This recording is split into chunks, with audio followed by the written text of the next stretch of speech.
Good morning, everyone. Ooh, welcome to Friday, right? Anybody got fun plans for the weekend? No. No?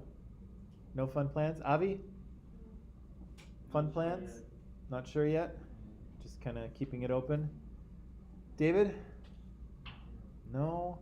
Anna? No? Maria, are you doing anything fun this weekend? If it's sunny, I might go to the beach. To the beach? Yeah. Oh, that'll be nice. I Yeah. don't, I don't think it's gonna be sunny, but Yeah, if it's not, then just walk around. yeah, that'll be nice. Okay. Some people doing some things. Regina, nothing? You gonna be like Rihanna and just work, work, work, work, work? No? All right. So, so as you recall, yesterday we were talking about China, and we'll tie up China today so that on Monday we can go back to kind of the end of the Cold War and again finish telling that story. Okay.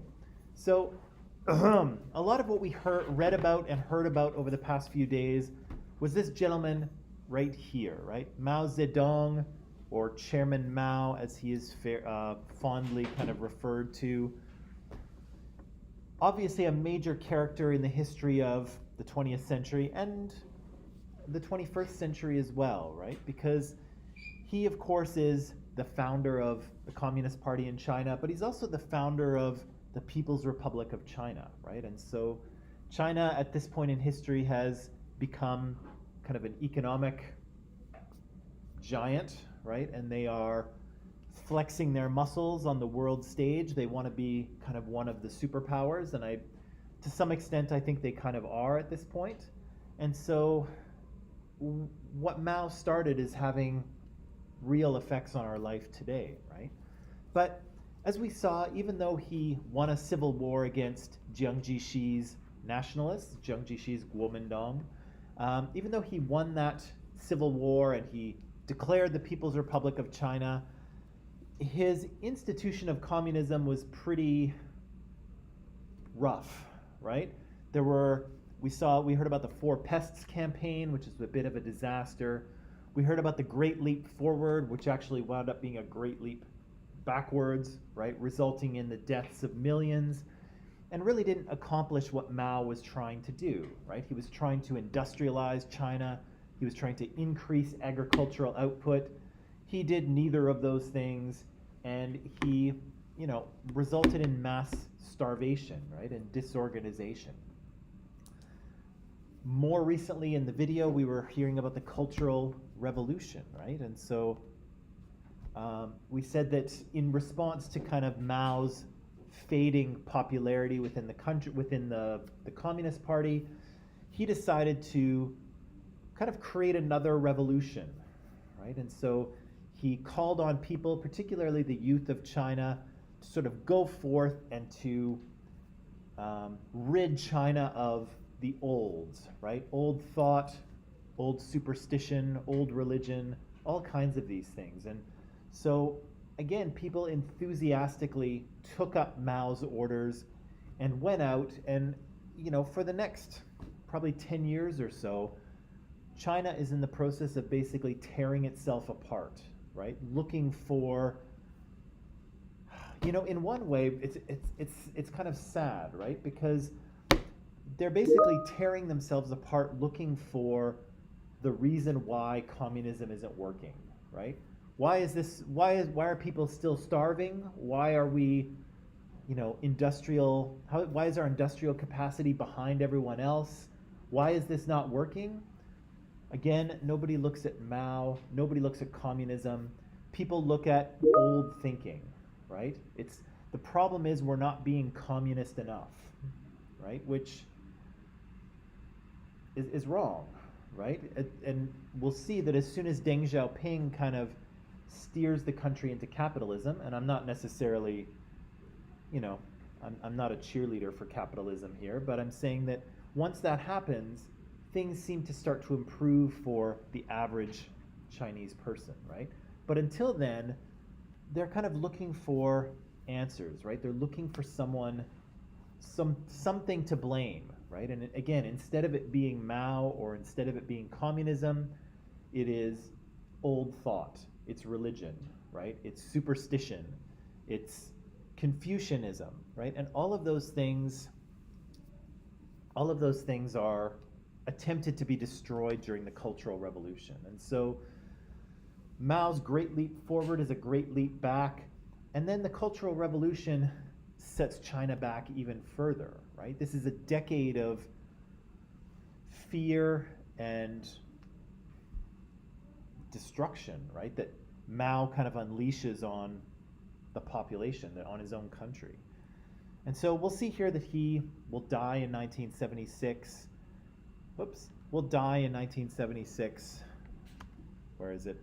And he'll be replaced by this man here, Deng Xiaoping, right? So remember, during the Cultural Revolution, he was kind of singled out for re-education, right? Mao was trying to destroy anything that wasn't communist. Deng Xiaoping had some kind of capitalist, well, maybe he had more than capitalist leanings, because as soon as he got into power, he started to introduce capitalism into China's economy. But he was singled out during the Cultural Revolution. He was re-educated. Luckily was not killed in the process, but he's the one who's going to set China on the road to the country that it has become, right? Under Mao, I don't think we would see the type of country we see today, or under Maoism, right? People trying to follow Mao's ideas. But Deng Xiaoping steered the country in a different direction, right? And so he starts to introduce private enterprise, the idea that profit is okay, right? He says that, it's better to be, well, no, what did he say? I can't remember his quote. It'll come up in a second, or it'll come up later. But his idea was that profit is not a bad thing, right? Doing business is not a bad thing. To become rich is glorious, right? These things are all good for the people. Poverty under socialism is not good. Poverty under anything is not good, right? And so he had a wildly different idea of what economy should be than Mao, and he takes China there, right? And again, China has Deng Xiaoping to thank for the country that it has today, right? Because again, under Mao or under someone trying to do what Mao was doing, I think we'd see probably a very poor, broken country, right? Okay, so before we carry on with the rest of our documentary, can I get you to read just a little bit of the textbook here? I'm going to put it into Microsoft Teams for anyone who's online. Answer a few questions, and then we'll talk about it. Is that okay? Okay, Regina? You're kind of wincing like, oh God. Is that what you're doing? That's okay. I will loan you mine. I'm very happy to loan you mine. Nice try though, Regina. You thought if you forgot your book, you wouldn't have to do your work? Come on. Let me just see here. 263. There it is. Here you are, miss. My gift to you. Bless you.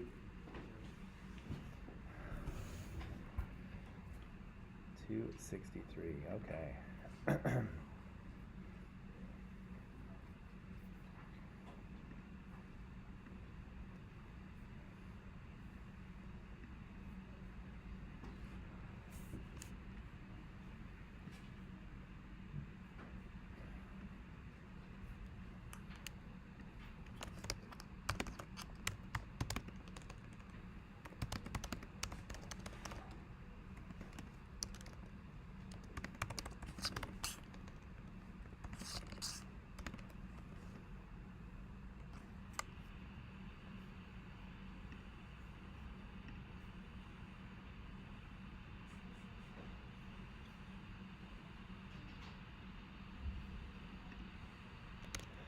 Pardon me.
No. No, you can skip the biography, please.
Excuse me.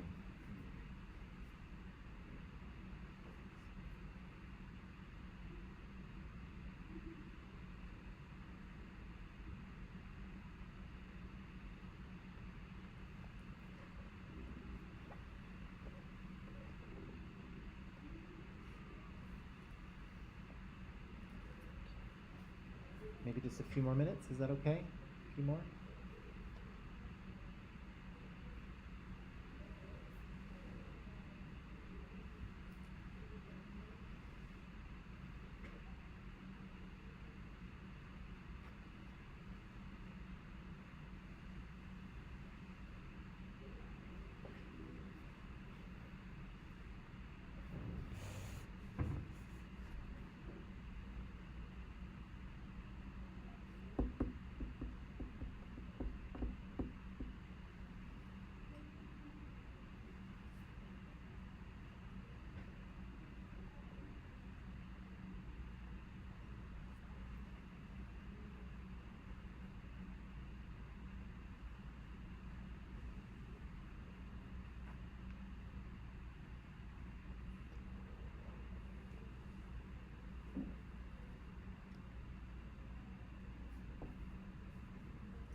Okay, people, you want to talk a little bit? All right. Now, this section of the textbook is a little bit complicated, right? Because it's talking about economic policies and trade, and most of us probably don't know a lot about that, or maybe we aren't particularly interested in economics and trade because it's boring, maybe. I don't know, maybe there are some future economists in the room, maybe I shouldn't say that. One of the things they talk about here is a trade deficit. Does anyone know what a trade deficit is? When your country has a trade deficit? No? This is one of the things that came up with President Trump a number of years ago, because Trump was saying, we have a, somewhat billion-dollar trade deficit with China, and that's awful. We shouldn't have that, and he was really upset about it. But really, trade deficits with particular countries don't make much difference, okay? So here's what a trade deficit is, okay? Let's pretend that you are an adult and you have a job and you make money, okay? And let's say that you make, I don't know, how much money do you want to make every year? $1 billion? Can we bring it back to Earth just a little more? Huh? Billions, millions? Can we start with 100 grand? I know it doesn't sound like a lot. 50 grand? Okay. So David is an adult. He has a job. He's a model, and he makes $50,000 a year. Okay. Now, that's how much money he has coming in, and he's going to have money going out, right? He's going to have rent probably, right? And food and clothing, maybe his gym membership. What else? Maybe some entertainment money, right? If he wants to go out or go out for dinner or stuff like that. You want more clothes? No. You want a blanket? You- Relationship. Oh, relationship. I was like, you want to pay people to hug you? No, okay. Sorry, it's bad at charades. Yeah, you might be in a relationship with someone, right? And relationships sometimes involve money. So you have all these things that you want to spend your money on, right? Now, if you have $50,000 coming in, do you want more than $50,000 going out? No, you don't want that, right?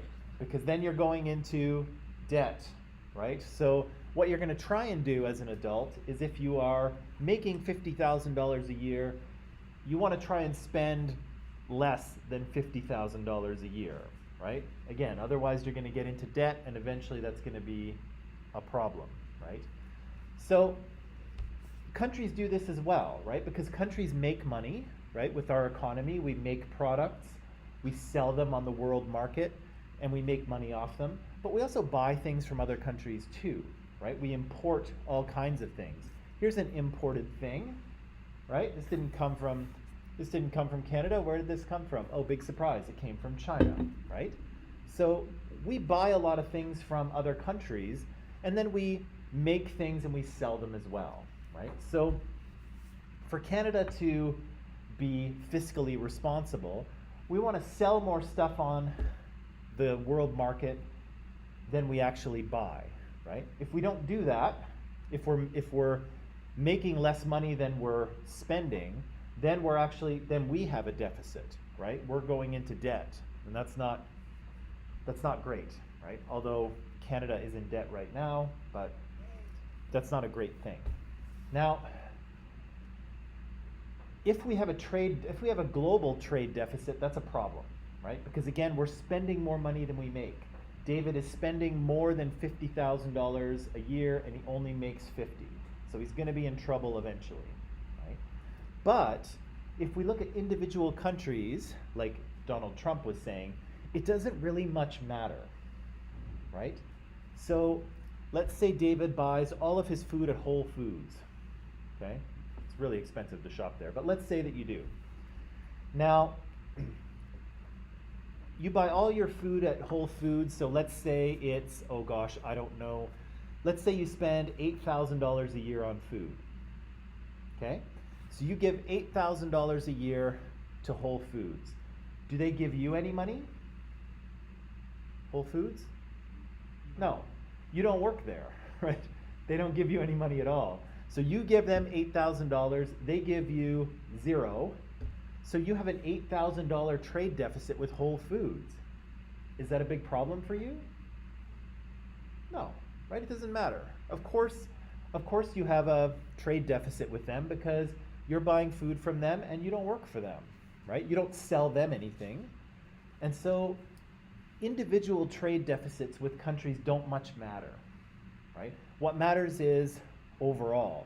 If you buy a lot of things from one country and you don't sell them very much, it's not that big of a deal, right? What really matters is your global trade deficit. Are you spending more than you make? If David is spending more than he makes, he's going to be in trouble, right? If he has a trade deficit with Whole Foods, does that matter? No, right? He doesn't sell anything to Whole Foods. He doesn't work for Whole Foods. He just spends money there. And so it's okay to have trade deficits with different countries, or you might have a trade surplus. You might sell more to one country than you actually buy from them. All of that's kind of okay. Where you get into trouble is where you're importing more, right? You're buying more than you actually make. Then your country's in trouble, then it's going into debt because it doesn't have enough money to buy the things that it's buying. Okay? So here we hear about China having a global trade deficit, right? And that's not good for it at the time, right? Because it's importing all of these Western goods, Western technology, things to kind of update its industrial system, and it's spending a lot of money, but it's not really selling a lot yet, right? So that's a little bit dangerous for Deng Xiaoping and his government, right? Because they are going into debt, right? They are kind of decreasing. But let's talk about question 11 here. With what does Deng Xiaoping do to kind of change China's economy, or to revitalize it, or revolutionize it? What's he do? Yeah, wait, say that again? Okay, what might we call that?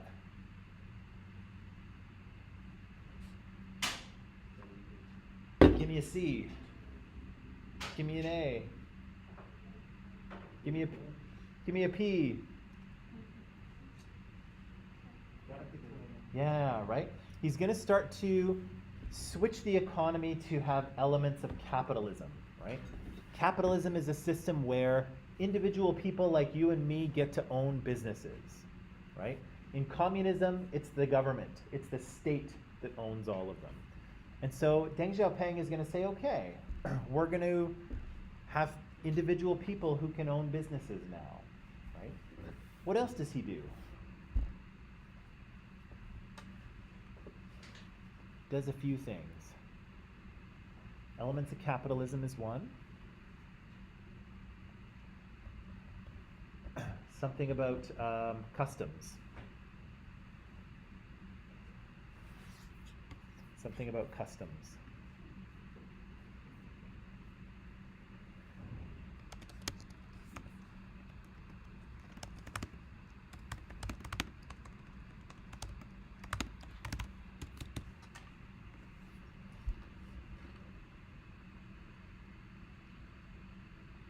Something about customs.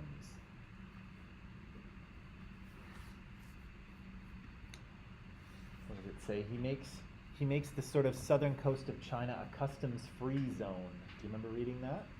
Yeah. So, what does that allow? What does that result in? Say again? Okay. So he's going to say that goods that are produced there are customs free, right?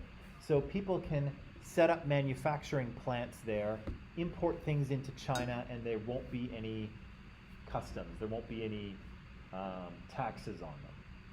So people start to use the south of China as a manufacturing hub, right? Because now they can build things cheaper in China than they can build them in Hong Kong or Singapore or Vietnam or other places, right? And again, this is going to be a bit of the secret to China's success, right? Because now China manufactures just about everything, right? I think if we checked everything in this room, we would probably find that most things are made in China, right? This is. Wonder if these are. Doesn't say. I imagine that they are. Everything is made there, right? And so Deng Xiaoping not only starts to introduce capitalism, but he also sort of sets the groundwork for China's manufacturing industry, right? Making it cheaper for companies to set up factories in China, and so they can build their goods more cheaply, sell them more cheaply, and make more money, right? And employ Chinese people in the process, right? Which is good for them because people who have jobs spend money on things, right? So he's able to do this, and we don't have to go into too much detail, but as you can see, it's a bit rocky at first, right? And it's rocky because at the time that Deng Xiaoping is doing this, Russia will have to do it in just a few years after, but Deng Xiaoping is going to have to try and take a communist economy and convert it into a capitalist economy, right? Keep in mind, nobody has ever done this before, right? This has never been done. There are no rules for it. There's no instruction manual. There are no easy YouTube videos that you can watch to show you how to convert your economy from one thing to the other. Nobody knows how to do this. There's no rule book. And so he's somehow got to take a system that is very tightly controlled and kind of set it free, right? But again, when you set capitalist markets free, sometimes they go a little out of control, right? And we saw that happen in the 1920s in the US, right before the Great Depression. We saw a market that was going like crazy and got completely out of control and crashed, right? And so here, Deng Xiaoping is trying to remove some state control, but it's easy for things to get out of control, right? For prices to rise, for inflation to increase, for unemployment, for people to lose their jobs, right? Under a communist system, everyone is guaranteed a job. Everyone is guaranteed a paycheck, right? Under capitalism, not so much, right? If the business owner doesn't need you anymore because they're not busy enough, they'll fire you, right? Or if they're not making enough money, they'll also fire you, right? And so Deng Xiaoping has to kind of manage all of these things, right? Trying to set the economy free, but also keep control of it so it doesn't get carried away, right? And so it's a very delicate process, and as you read, he kind of goes back and forth a little bit, right? He creates some freedoms, and then he has to take control again because it gets out of control, right? And he sets some industries free, right? He transfers them to the private sector, but then others he has to hang on to and continue to control, right? So it's a bit of a, it's a bit of a jerky process trying to move from one situation to the other, right? And as you can see, and as is currently in China today, they never really get to capitalism, right? They wind up with some sort of a weird hybrid, right, between some private businesses, some private enterprise, and then but many businesses that are still owned and run by the government, right? And so it's kind of it's kind of something in between, right? It's not communism where the state owns everything. It's not capitalism where regular people own everything. It's kind of like a capitalism that the Chinese government controls. In a way, it's kind of like a zoo, right? A zoo is full of all of the animals that exist in the wild, right? But they're all pretty tightly controlled, right? They're all in their own enclosure. The tigers can't hunt the deer in the other part of the zoo, right? So everything is kind of controlled by the government in kind of an artificial way, but in a controlled way, right? So they don't have one thing or the other. They've got a bureaucratic capitalism, right? Or they have a planned economy or a planned capitalism. So it's kind of a weird thing, right? And so Deng Xiaoping and his Chinese Communist Party friends, they try to move China toward capitalism, but they don't really get all the way there. They kind of sit in the middle, right? But we also see some other things happening. So while economic freedom is increasing and people are able to run their own businesses and make money and hire and fire their workers, we see that political control is still being held tightly by the Communist Party, right? So number 14 here, what happens, why were student demonstrations in 1987 and 1989, why were they kind of crushed by the government?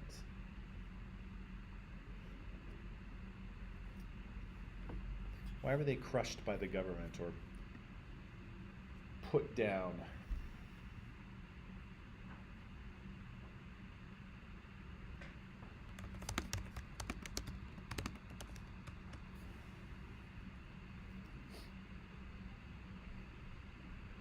What do you think, Felicia? Why would the government squish student demonstrations?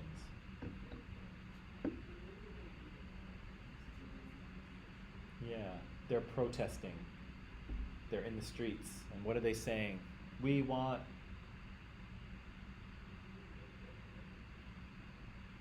a break? No. What do we want? We want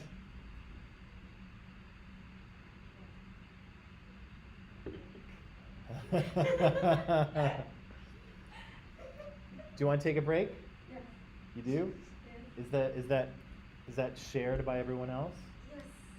Yes. Yes? You're going to answer for everyone else? Do you want to take a break? Okay. Let's take a break, and when we come back, we'll talk about these student demonstrations, okay?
Okay, here we go. Here we go. So, I was asking you about question 13. Nope, I was asking you about question 14. So, why were student demonstrations kind of repressed by the government? Once in 1986 and then in in 87 and also in 89. The government basically feared that they could lead to a civil war. Yeah, and what were these protests? What did the people want?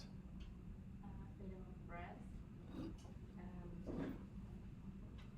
and the encouragement to the government to spend more in education.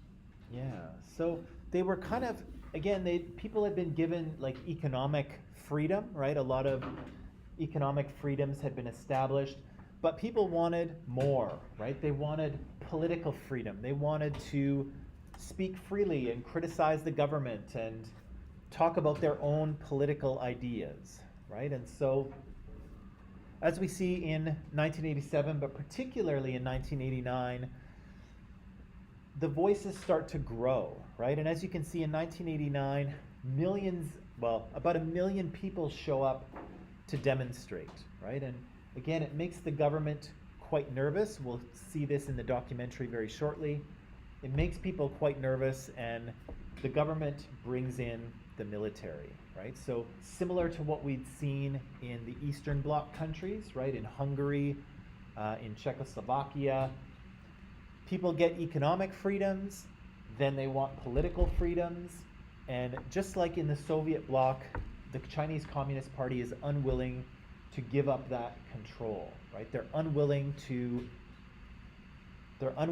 give people any political freedom, right? And so the army comes in, just like they came into Hungary, just like they came into Czechoslovakia, and crushes the revolution or the rebellion, if that's what it was going to be. It's hard to tell, right? It's also worth saying that, especially the 1989 demonstrations, is something that the Chinese government doesn't really talk about these days. And so when they're teaching the history of China in school, they kind of skip over that part, right? Or they call it something else. But really, I think we can say is that it's very similar to what happens in other Eastern European communist countries. The people push for freedom, and the Communist Party squashes them, right? And again, we see it in Eastern Europe, and here we see it in China, right? But again, if you look at Chinese history books and what some Chinese students are being taught, they're getting a different version of history, right? And again, we've talked about that, right? We've talked about the idea that sometimes the narrative of history is changed to suit a particular audience or to suit a particular purpose, right? We said that Vladimir Putin didn't celebrate the 100th anniversary of the Russian Revolution, even though it was an important historical event, but he didn't really want to tell the story of how the people rose up and overthrew the Tsar, right? And we said that because he's kind of established himself as a modern day Tsar, right? He's kind of the king of Russia, is he not? Kind of? Kind of. He doesn't want to tell the country a story of how the people overthrew the king. And so that chapter kind of gets left out of history, or at least they don't pay a lot of attention to it.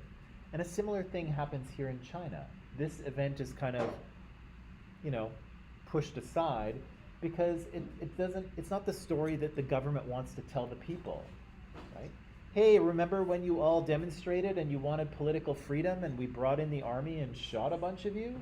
No, we don't want to tell that story, right? And so it kind of gets pushed to the side, right? And the government will emphasize things that they want the people to hear, right? And again, this doesn't just happen in China, right? This has happened in Canada, right? For our treatment of Indigenous people in Canada, that poor treatment, and some people would suggest that genocide, has been pushed aside in the past, right? We've kind of forgotten that it happened, because, again, the Canadian government doesn't want to tell a story about, hey, remember when we tried to exterminate an entire group of people? Remember that? No, right? The Canadian government doesn't want to tell that story to the people, or at least until recently they didn't. And so this is something that happens in all countries, right? Governments need to or want to tell the people the story of the country, and they choose certain events that fit the story they want to tell, right? Other events get left out because they don't fit the story that the government wants to tell. And here, this is an event that often the Chinese government will not talk about. And I think actually some of these demonstrations happen in Tiananmen Square in Beijing, and I think if you're in China and you try to Google or try to search for Tiananmen, nothing will come up, because the Chinese government will keep you from researching that. I think. Don't quote me on that. I'm not sure that that's the case. So, because we're kind of running out of time here, I'm going to put this on pause. Let's watch the rest of that video, or at least try to, so that we can finish it and move on to the rest of the Cold War. For online people, I'm going to start the documentary again at, let me just tell you where I'm going to start it. I'm going to start the documentary at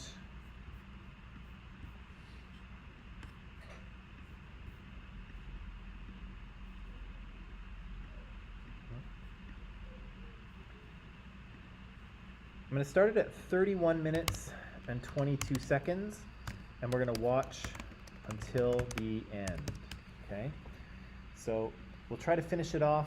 We'll hear about some of the things that we've already read about.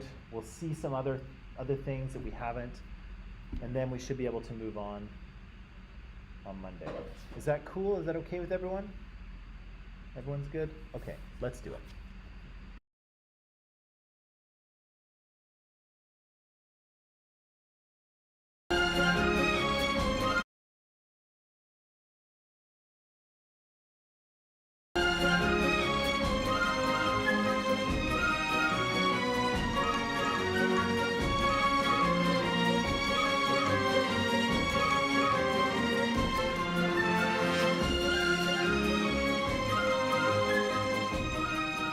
As Deng throws open the doors of private enterprise, he signals another momentous change.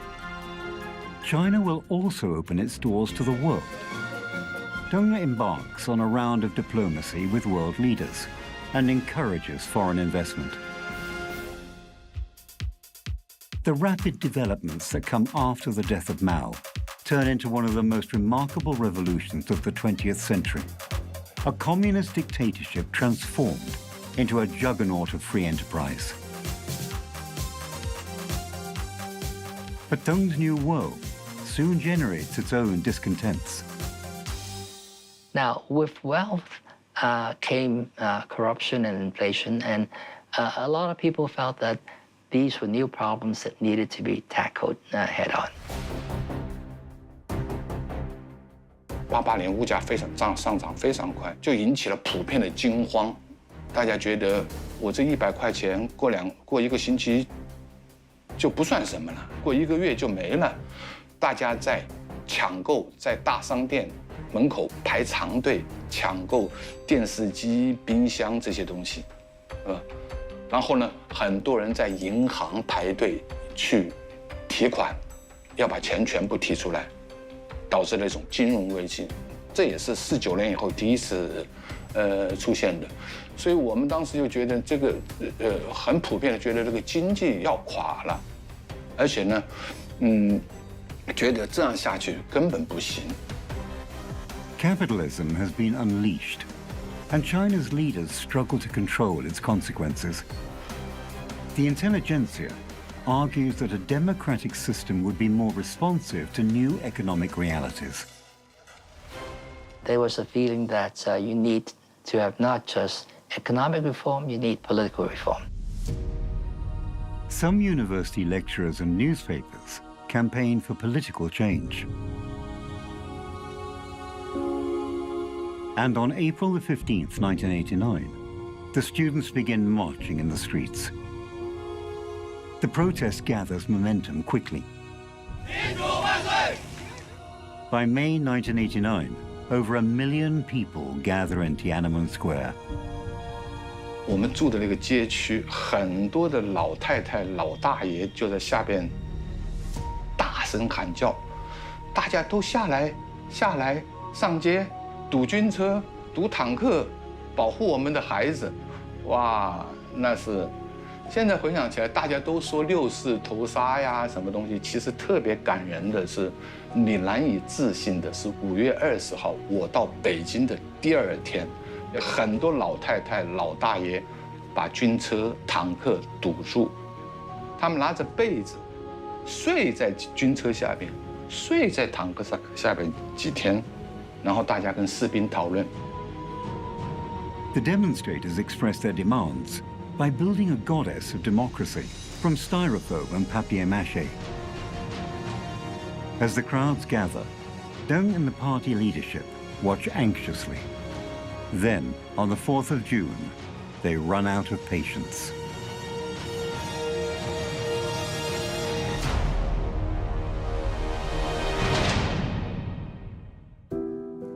When Deng Xiaoping sees what is happening on Tiananmen Square in 1989, you can sense what his reaction will be. This is just the start of another cultural revolution. This is another attempt by ordinary people to criticize and undermine the Communist Party of China, and he's determined to not let it happen. And we know what happened. He used the tanks to send out a very powerful signal, one that pulsates to this very day, namely, never query the monopoly on power of the Communist Party of China. That's the message. Economic freedoms, okay. Political aspirations, no.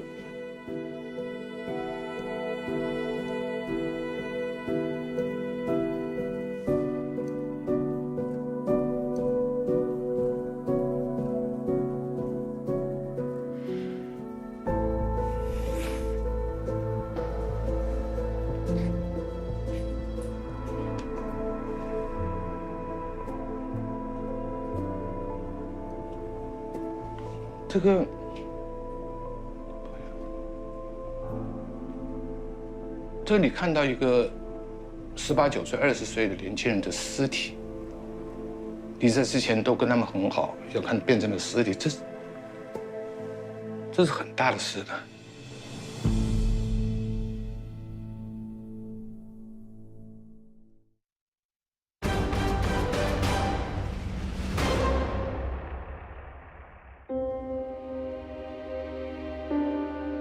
4th of June, 1989.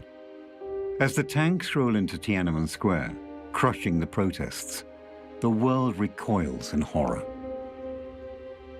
Everybody said, this is terrible, we cannot be friends with this country. Economic sanctions are imposed on China by many Western nations. The United States bans arms sales to China. That ban is still in force today.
But inside China, Deng and the party leaders impose strict new rules on the press and people.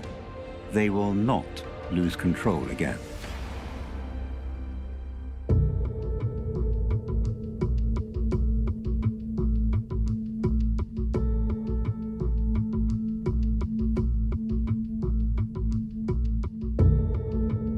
Some Chinese analysts believe that Deng did the right thing.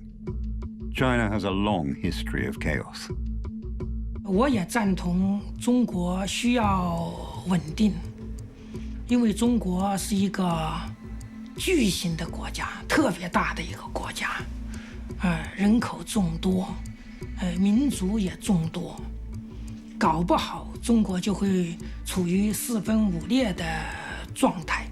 所以，如何保持稳定，保持中国的统一，这个的确，是一个严峻的任务。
的确，是一个严峻的任务。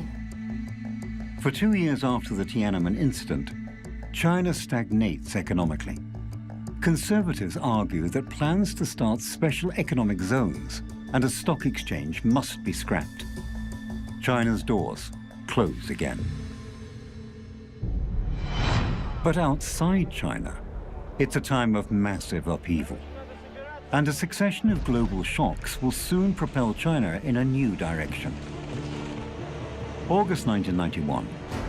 The Communist Soviet Union, the second most powerful country in the world, starts to fall apart.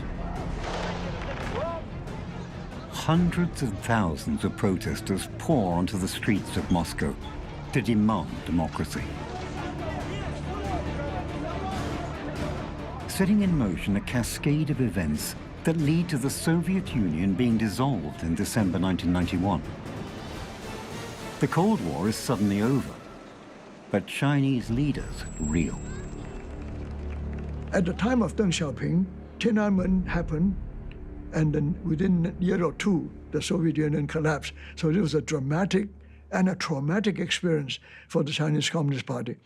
For him, he had already understood in a way, in a Chinese sort of way, that the secret is not to have political reforms the way Gorbachev chose to change Russia, but to concentrate on economic reforms, open up the trading ports and so on, but not open to everything, open up to economic and other things that benefit the economy, but watchful about political ideas that may undermine the authority of the Chinese Communist Party.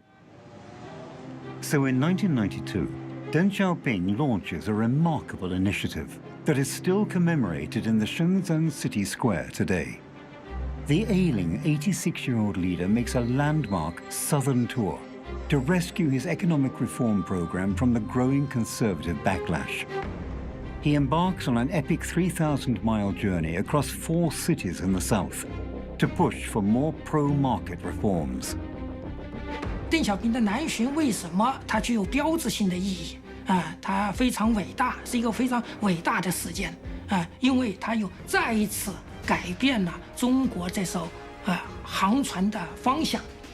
本来89事件以后，中国的航船呢，又朝着毛泽东的那种，这种极左的，在这个阶级斗争的计划经济，那样一个轨道上往回开，但是邓小平呢，通过南巡，他又把中国这条航船呢纳入到了整个世界文明的潮流之中。就真正的变成市场化的，中国变成市场化经济的，就是因为南巡。此前还是半修半遮的。Peng Jinhuan, a school teacher, is launching a business in Shenzhen at the time of Deng's tour. 我小时候，那时候呢，我们是缺衣缺食，也就是说没有东西吃的。然后呢，我呢就想到，这个中国的经济当时是比较落后的，是不是来这里闯一闯？所以放弃了教育工作，来到深圳。Timing was everything. Deng's southern tour galvanizes the economy across China, and Peng's business took off. 小平同志南巡到深圳来以后啊，他非常肯定深圳特区做的贡献。他说这个深圳干得非常好，怎么的，然后呢，这个要加快速度，然后呢，深圳当时是政府各方面就加快了速度，确实对我们本土的企业、中国的企业帮助的非常的大。Deng Xiaoping's decision will propel Shenzhen to become one of the richest cities in China. Riding on the wave of growth, Peng's business is an example of China's economic miracle. Together with his son, the two grow the company from a home renovation business to a component manufacturing business. Today, they count Sony, Apple, Toshiba, and other global firms amongst their clients. 就有时候很多的朋友跟我开玩笑，他说：“哎，你新野城怎么能发展成现在的这么大的一个集团规模？”然后我就很认真的跟他说：“我说感谢党，感谢政府。”那他们那些朋友就觉得我在开玩笑，在逗他们玩。其实真的是这样的。Many experts agree. There is no opposition party. In other countries, if the government decides on something, the opposition can, throw roadblocks in the way. They can, at the very least, slow things down. In China, that doesn't happen. If the Communist Party wants something to happen, it happens. Very simply, if they want to build a road and there's a house in the way, they just tear the house down.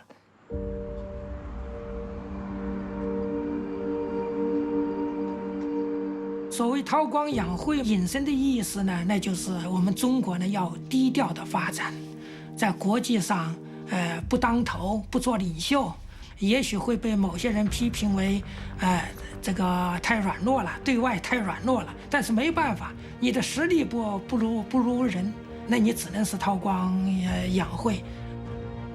中国现在不是，将来也不做超级大国。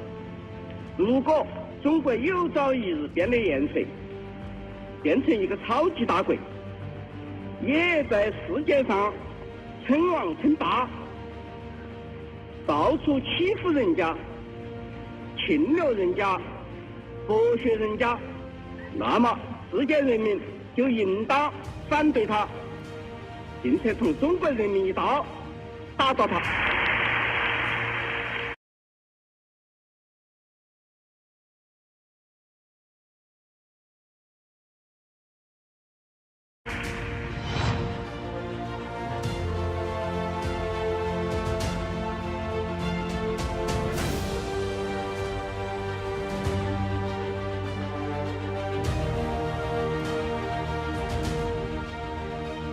Under President Xi, China is now modernizing its military and asserting its territorial claims in the East and South China Seas.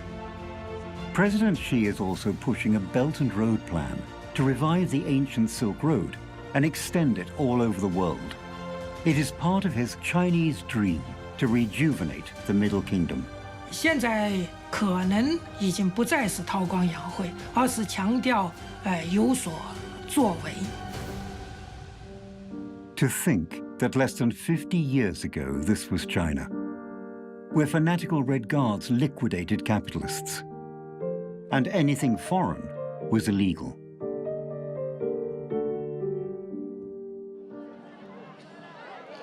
Today, China looks vastly different from the days of Mao, but Mao's spirit lives on.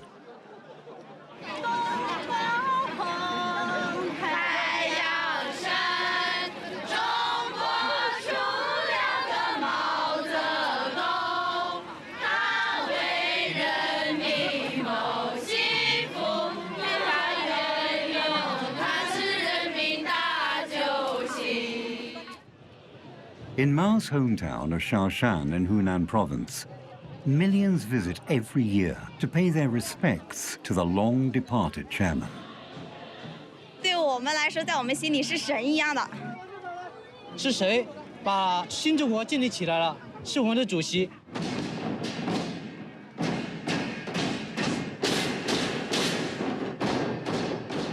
No one has ordered these people to come here. The celebrations are entirely spontaneous.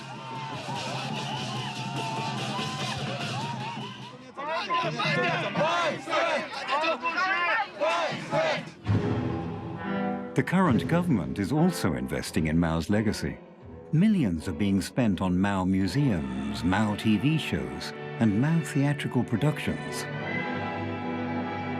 They're not asking them to do what Mao Zedong did. I don't think there's anything like that at all. Xi Jinping is not going to be Mao Zedong. What he's trying to say is that don't just forget that period. During that period, lots of good things happened too. Industrialization of China, that's how it began. All the heavy industries that Mao Zedong introduced laid the foundations of what Deng Xiaoping was able to achieve in 1980s onwards. The removal of the landlord classes, the complete change around of the bureaucracy to make them work for the people, serve the people through the Communist Party. All this was done under Mao Zedong. He made a lot of mistakes, but the foundations that he laid, a lot of it had made major contributions to the kind of China that Deng Xiaoping was able to build on. As China celebrates 100 years of the founding of the Communist Party, the nation reflects on how far it has come and how much further it wants to go.